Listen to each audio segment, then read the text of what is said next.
deal with an unemotionally available person in your life, and usually I see a lot of people, who go through tough times in their relationship or in their marriage because they feel as if, their partner is really not paying attention to them, is not really seeing them for who they are, and not understanding the emotional turmoil that they are in. So, if you are somebody who's going through the same emotional turmoil that I'm talking about, then this is the right vlog for you.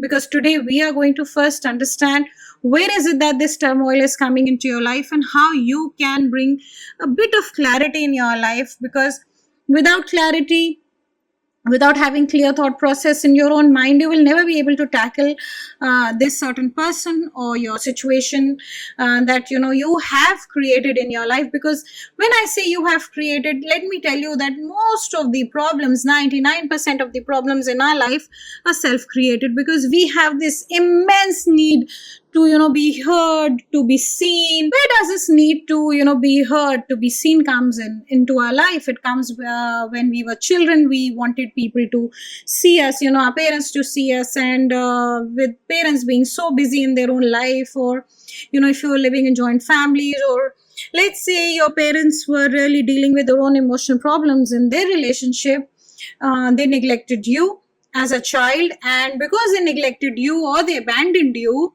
abandoned your emotional needs, although they were there with you physically, they did all of your work, and they sent you to good schools, or they really looked after you in terms of giving you whatever it is that you wanted in life, but they were never there for you emotionally. And now you feel this need to be heard, be seen, and for someone to fill in the gaps that life has created for you. And it usually stems from those childhood gaps that we had to go through in our life, and now as an adult we are trying to fill in those gaps with lots of love, affection, and we have this prerequisite requirement from our partner that he or she must really look at us, must really pay attention to all our small attentional needs. And it works for a while when the relationship is new, or you're newly married. So people have this sense of attachment to you, and they want things to work, and then they really put in an effort. But life happens, and when life happens, when your work takes over your life, or your social requirements take over your life, maybe you have a partner who's very, very invested in his or her parent, and the parents are also living with you in terms of Indian societies, where we have parents sharing the same household. And then the partner is now trying to cope up with the emotional needs of the parents who are getting old, and emotional needs of a new member. So imagine who's going to get sidetracked, you, because you are the new member and you are young. So the partner is always thinking you're going to adjust a little bit because you have come newly into the family. So you're going to adjust into the family, and that is how life moves on. And you feel as if your entire household has made you an outcast, but it is you, it's your own mentality which has made you an outcast, because you are so deeply involved in your own emotional needs that you don't see the emotional needs of the other individual that is in your life. And you say to yourself, oh, I need this emotional need of mine needs to be fulfilled. I need this in my life more than what the individual can offer. And that's where the gap is happening. This gap is happening in your life because you are creating these gaps again in your life, because everything is cyclic. The way you think, the way you behave, because now we are going into a deeper connection of who we were. And we were small children and we never got to heal ourselves. We grew up as adults, and we have this amazing life that the universe has given us, but we don't want to really look at life as an opportunity to improve our thought process. We want to look at life how it should happen, how it should be. And when we say how it should be, there's always that gap of fulfillment. So how do we get to know that a partner is emotionally unavailable for us? First of all, that partner is putting the needs of others in your family as a priority over yours, despite the fact that you're new. The partner should be thinking, if it's your husband, he should be thinking in terms that you have come into a new household, and it's a big adjustment when you get married. You have to really let go of your old thinking process.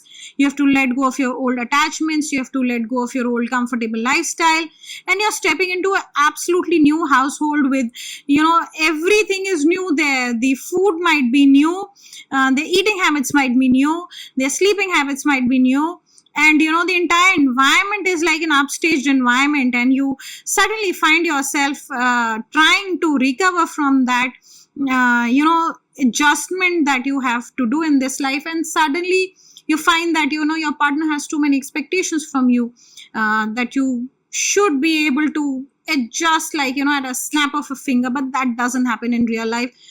It takes a while for an individual to really adjust into new surroundings, and especially for individuals who have never changed their schools, have never changed their homes, who have lived in one city, who've lived a very, very comfortable life. For them, it's very, very difficult. When a new individual is coming into your life, that individual needs to get a bit of priority. And I say it because, let's say you have old age parents at home, or you are staying very, very close to your parents, and you are looking after them, but they've been there your entire life, and their emotional needs should be looked after. But when a new person comes in, it's very, very difficult for that person to adjust into your family environment. And when that person is coming in, you should be very, very mindful of how you treat that person. So if you're somebody who's recently gotten married or is about to get married, then this one is for all the men out there, that they need to create an environment of acceptance. Maybe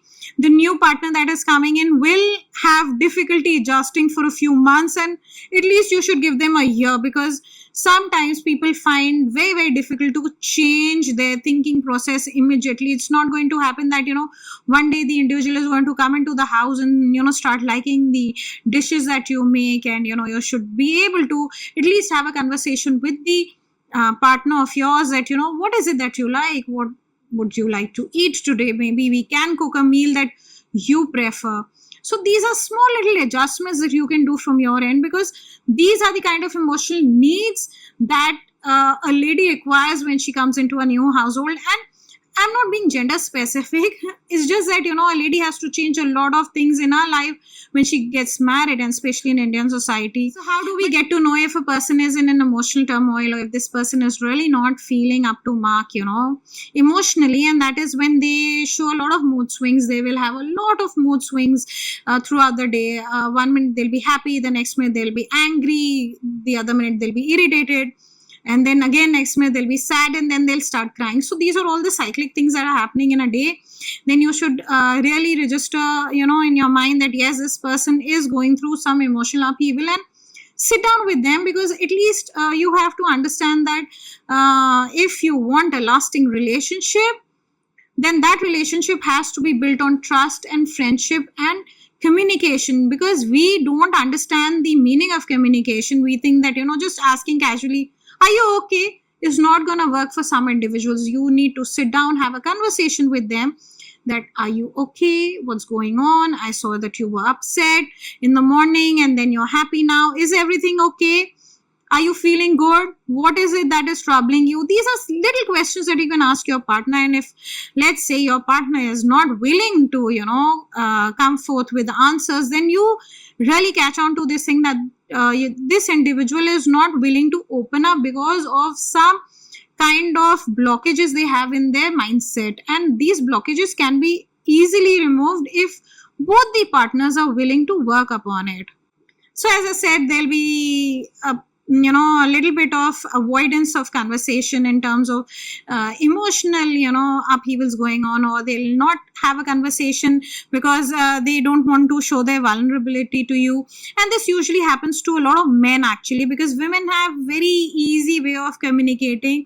They communicate with their friends, they communicate with their relatives, they communicate with their mothers, and they have these conversations that range on topics of emotional needs. They're not getting fulfilled. But For men, they are like oysters. They don't open up very easily, and they feel that, if they show this side of the human side of them, the emotional side of them, then they are going to appear weak to their partners. But I think the strength lies in having a great conversation rather than focusing on being vulnerable, because when we focus on this aspect of our life where we are being vulnerable, we get guarded. But if we focus on the aspect of having a great communication with our partner, then we can find that our life becomes easy, because there's sometimes, these situations that we create in our mind and overthink about certain people and situations in our life, and that can be easily resolved because now our partner can give us some perspective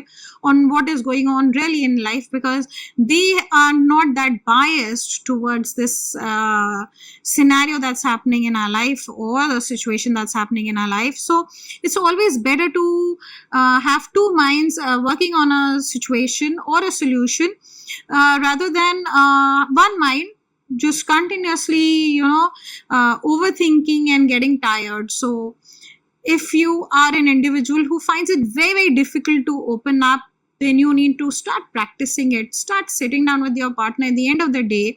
Sit down and have a conversation with them about how your day went. And in that conversation, bring up topics that really troubled you. And you'll find that by the end of this conversation, you will become, a bit relaxed, because till the time you didn't have that conversation, you were just creating a lot of scenarios in your mind, or a lot of overthinking in your mind that was not required. And then you suddenly see it from a different perspective, a perspective of an individual who is not going through the same problem as you are. And because they can guide you better, since they are at a better, emotional level, you'll find that you feel better at the end of the day. And that is exactly what you need to do. You need to have a conversation every day with your partner about how your day has gone. So let's come on to the solution part of it, because I know everyone is eager to know what is it that we can do to make, our relationship work. Because when you don't have that emotional connection, you find, yourself drifting away from each other, because you feel, this person doesn't really love me because they don't see me the way I am. They don't see the emotional pain that I'm going through. So let me make this very, very clear to you. If you had a childhood that was very, very troublesome, you had parents that were not there for you emotionally, then you need to do the healing part, because that cannot be done by your partner. Do not expect your partner to magically erase and rebuild, good memories for you, because that doesn't happen in real life. Because just imagine, your husband or your wife is working and, taking care of the house or taking care of the parents, and so much pressure is there in everyday life. How is it that they can overcome their own emotional pain to help you? So if you're going through an emotional pain that was caused by your past, you have to do the healing yourself, because that's the part where you need to understand what is it that triggers you, what is it that really, makes you feel uncomfortable, and you can talk about those triggers with your partner. That's the best way. One more thing that I see people is that, off lately people say, if this doesn't work out, we can always try the next one. See, this habit of, jumping from one situation into another is not going to work out for you in the long term, because that's going to affect your brain very much. You will have a thinking that's just going to say, this person was not right for me, so I moved on. Now this person is also not right for me, so again I'll move on. And this moving on culture, I don't say you have to compromise your life, but sometimes in life you have to create a little bit of adjustment, because if you want a long lasting marriage, if you want your marriage to last through times, then sometimes during those tough times you have to learn to adjust and give way a little bit. Because if you are too arrogant, too adamant, you just want this individual to be all the time perfect for you, behave in a perfect manner even when they are going through tough times, then that is the thing that is going to cost you a big deal when it comes to your emotional and mental health. Because sometimes what we do is we take people for granted in our life. Oh, My marriage is 10 years old, so now it is like this only. Why is there a need to say something like this? You take care of your old cars, you take care of things that really you value in your life. How do we overcome this situation? We take every day as a blessing, because 10 years back that same partner was a blessing for you, but now that partner is not a blessing for you because things have changed. You have kids, you've had tough jobs, you've had a recession, you've had COVID, you've had a lot of different things that you had to face, and tough times sometimes create tough mentality, and you become so I say like a stone. You don't move an inch. You want to blame everybody for the way you're feeling in your present situation, but that's where the problem comes in, because you are blaming your feelings on another individual, and maybe that individual is just right for you, but you don't want to see it that way. So stop taking people for granted. You have to work upon your relationship every day. You have to make a promise to yourself that this is the best relationship that I have, and I'm going to make it work. And usually what happens is that people, if they don't get their emotional needs fulfilled, they feel as if they're not being seen or heard. What they do is they start blaming the partner rather than working on their own emotional pain. And now we're going to come to that. How do we heal our emotional pain? We heal our emotional pain by going into stillness. I say it every vlog of mine, and I know it's a repeat thing, but till the time your mind is not still, is going to create a lot of troubled thoughts for you. It's going to tell you, this person doesn't see me. Oh, I'm a big victim because this person doesn't really speak nicely to me. He or she is rude to me. But you don't want to look at your own actions. You don't want to look how you are behaving with that individual. You don't want to see how you are being a little bit manipulative when it comes to your emotional needs. You don't look how you are draining that energy source from the other individual's life, and all you want is just want me. I see, if you go into stillness, first of all, it's going to bring a lot of clarity in your mind. You will sift away these negative thoughts, because these negative thoughts have created a whole pattern where you are blaming another individual for the life that you're leading, and that is where it has to stop. No one is to blame for your emotional pain, because that emotional pain doesn't exist in a conscious mind. It's just that your mind is so unconscious that it is just looking for small things. A person doesn't listen to you. You have a small problem that your partner is always leaving the dirty coffee mugs on the kitchen sink, not rinsing them. Let's say that happens to you every day. You get irritated by that, and then you start blaming this person. This person doesn't really listen to me. I keep telling this person that this has to be done, but they do not listen to me. And then you correlate that small little incident with a lot of bigger things in life. Rather than having a conversation with them, you have a conversation with them in your mind, and then you even give back replies. I mean, you will have an entire scenario where you're fighting with your partner. That's happening in your mind. It's not really happening in your real life, and that mind is now creating a lot of difficult situations in your life. So you have to clear that mind of yours, because that mind is full of clutter. So if you don't clear the clutter, if you don't create stillness, you'll keep on having these repetitive thoughts that are going to trouble you the rest of your life. You can change your partner, you can change your home environment, you can change everything, but what you'll find is there'll be a pattern that is going to emerge in your relationships, and that pattern is always going to start with you. So the time has come for you to change yourself, and you'll find this pattern moving away. Lastly, I'm going to end my vlog with this, that you cannot have this idea in your mind that another individual is going to solve all of my problems. I mean, that's not going to happen in this life or another lifetime.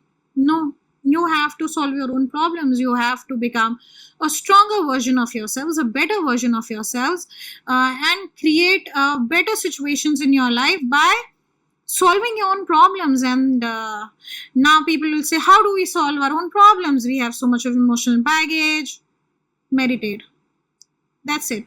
I have one word for you: meditate. I will say it repeat every time I make a vlog. If you get tired, then it's because you don't want to take on this journey. But if you're somebody who really wants to change their life around, then there's only one aspect of this life that you need to really work upon, and that is have a connection with your inner being. Because once you meditate, once you go into stillness, once you work upon your problem areas, you can do better for yourself, because the only individual who can do better is you. You have to become better, not somebody else. And you cannot go changing people. That's the most absurd idea that you have picked up, from movies or romantic novels, or your parents also, that you can change an individual. You cannot change that individual if that individual is not willing to change himself or herself. So with this, I end my vlog. Thank you for watching, and have a great day, and see you soon.